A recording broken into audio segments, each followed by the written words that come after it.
साम्राज्य, सामान्यांचा असामान्य आवाज। स्वाभिमानी शेतकरी संघटनेचे अध्यक्ष माजी खासदार राजू शेट्टी यांनी आज विठ्ठलाला शेतकऱ्यांचा सातबारा कोरा करण्यासाठी साकडे घातले।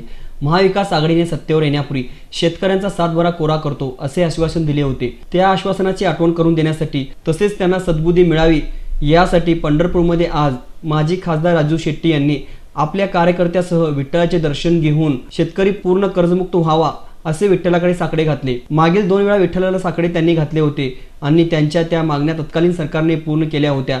याची आठवण राजू शेट्टी यांनी करून दिली, म्हणून आज तिसऱ्यांदा विठ्ठलाला साकडे घातले आहे व सरकारला सद्बुद्धी द्यावी अशी प्रार्थना विठ्ठलाकडे केली आहे।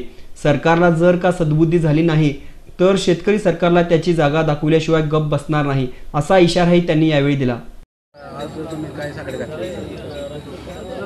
आज मी पांडुरंगाच्या चरणी महाराष्ट्रातल्या शेतकऱ्याचा सातबारा कोरा करण्याची सुबुद्धी सरकारला द्यावे असं साकडं पांडुरंगाला घातलेलं आहे आणि माझी श्रद्धा आहे पांडुरंग निश्चितच या सरकारला ही सुबुद्धी देईल आणि महाराष्ट्रातल्या शेतकऱ्याचं जे स्वप्न आहे की सातबारा कोरा करायचं ते स्वप्न साकार होईल। यापूर्वी मी 2 वेळा पांडुरंगाला साकडं घातलेलं होतं आणि दोन्ही वेळा पांडुरंगाने मला आशीर्वाद दिलेला होता। पहिला 2011ला मी पंढरपूर ते बारामती चालत गेलेलो होतो, त्यावेळी पांडुरंगाला साकडं घालून गेलो होतो आणि त्यावेळी शेतकऱ्याला 2000 रुपये ऊसाची पहिली उचल मिळालेली होती।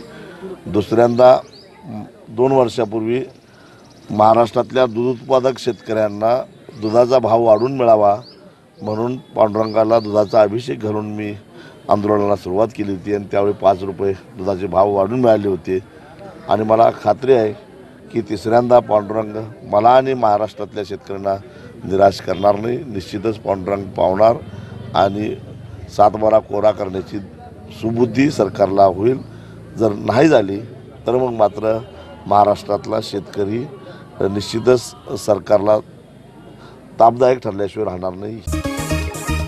साम्राज्य, सामान्यांचा असामान्य